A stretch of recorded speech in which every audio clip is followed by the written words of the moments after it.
I want to talk to you, Peter Brown, about the Consumer Electronics Show. First thing that happens every year, it's like January comes along.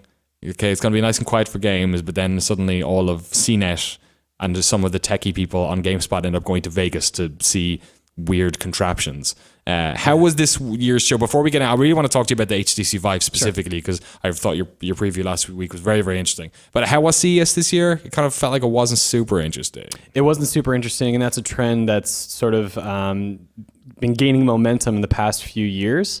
It's hard to know why. I think maybe the broader innovations in gaming, we've sort of established those a few years back. So now what we're seeing are these sort of new augmentations to gaming, right? And VR was one of them that was really exciting for the past few years. Yeah. But this year, so much of the hardware development that made new experiences possible has plateaued. So then what we're getting are new experiences, but even those new experiences aren't really delivering something that's terribly exciting. So for me specifically, going to CES this year felt like a letdown. Yeah. Because nothing left me feeling like, wow, I can't wait to tell everybody about that. I was Even the VR stuff? Even the VR stuff. Really? I was basically just doing my job. And I love VR, and there are some experiences that really speak to me. The only one there that really moved me in a way where it's like, man, this is special, was something I did back in March. Really? So I can't attribute that to a success of CES. Which one was that? So this is, I forget the name of it, but it's essentially a HTC Vive demo where you have a palette with a bunch of different colors. You can choose from a bunch of different brushes, and you can paint in 3D space and move around this box and again, like paint in 3D space. There was a demo by one of the Disney artists who did The Beast from Beauty and the Beast.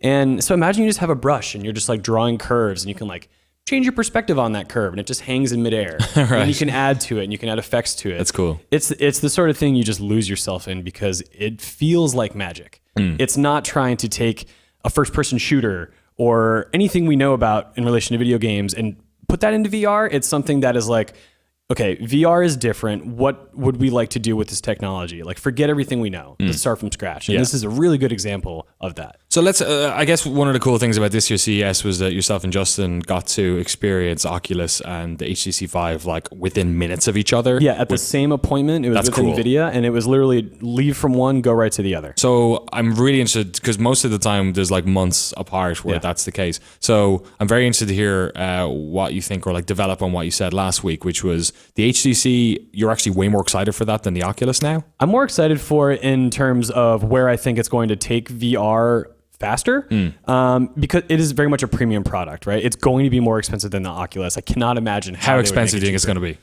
$750. Yeah, that's my guess. Just because of like all the extra stuff you need. Well, you get all the accessories, right? I don't know if you get all the accessories. You don't with the Rift from Oculus. You just get the headset. Right, you don't get the hand tracking stuff. So the HTC you get the Xbox One controller too. I mean, that's a big deal. That's yeah. I mean, that's not a VR accessory, right? That's just like a that's just a regular thing. Yeah. So, but for the Vive, you have these two controllers that are kind of similar to Oculus's, but not, without getting into too much detail. And then you have these sensors that detect where you are in space. But the one feature that the Vive has that you can't find on the Rift is this magic eye sort of camera on the front. Right. And what that does is when you walk up to a wall or you're near an object, this can detect how far away you are, and it sort of creates like a ghostly image within whatever experience you're doing. It doesn't like flip to the camera. It creates like a ghostly image of what's near you. So you know, like, oh crap, I'm about to walk into a wall. Is it literally that wall, but just like, it's like transparent or something? It's like a transparent, like misty blue that appears, and you're like, okay. Like if I get too close, it gets bigger. If I back up, it fades away. It's like the virtual reality version of when you're reversing in a car and it's beeping. It's like that thing. Yeah, where it's just like, a visual like letting you know. Yeah, if you're close to it. And that does help.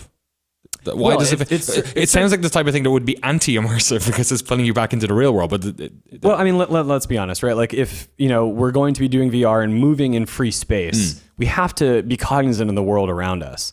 And if you were in a game and you constantly had a wall, like a virtual wall in front of you, then you would really understand, like, yeah, I'm just limited to the 7x7 space or whatever. But with this, maybe, the game can limit your movement, but you can still see in the distance, right? So this gives you the opportunity to be in a part of an environment that's larger than you can move in. And if you happen to wander too far, at least you kind of learn your limit. Right. And watching that video, which was interesting because, it's kind of cool to see you guys being able to move like that. There was that guy kind of holding onto the cord to kind of make sure like, hey, okay, like the cable rang earlier, right? Like if you had it on a camera and whatnot. So how do you view people kind of dealing with that on their own? Like, can they do that on their own? I mean, there were some demos that I did, I think different from the one you saw, where I was just sort of moving around with the cable dangling behind me. And it does kind of feel like it can be a bit cumbersome. I think there are mechanisms that could fix it. Say if you have, sort of a bar with some tension coming off your waist, like some light aluminum that just arcs it off so it like falls at an arc behind you and not right down your back on your leg to your feet. That could be one solution. Latency is really important with VR, and that's why they're not wireless yet, because the technology just isn't there. Yeah. But give it a few years, I'm sure companies will come up with great solutions. If not, local computing will become faster, and then you can just have something on your back. I guess the final question I have for you on this, as the person who I think understands the most about virtual reality in this office, at least, like you've been following this for years before any of us ever really cared. 2016, they say this is the year the rubber is going to hit the road. Like, we're not talking about VR as like this concept anymore. The Oculus has a price. Vive's going to have like pre-orders at the end of February. Like, people are going to be able to buy this stuff. They're going to be able to have an Oculus in Q1. Do you think enough has happened for it to be a big success this year, not next year? Do you think there's enough happening this year, or is 2016 going to be a transitional period where people like us in the press get to like play this stuff and are talking about it and are super excited, but like most folks at home are probably just going to be like, okay, I'm going to wait, like, iPad, Apple Watch, I'll just wait a year or two and get it down the road. Yeah, I mean, VR has been sort of gestating now for a few years. And the way I look at it is 2016 will be the year that it sprouts. And we begin to see signs of, where it's going to go, both commercially and, as a medium that people create things for. I don't think it'll be a big success in 2016. That is something that will come probably 5 years down the road. I imagine, PlayStation VR will be niche, HTC Vive will be niche, and some of these things will, maybe catch more people's attention in special locations, like amusement parks, things like that. I mean, they kind of have to start somewhere. Like, we had arcades back in the day.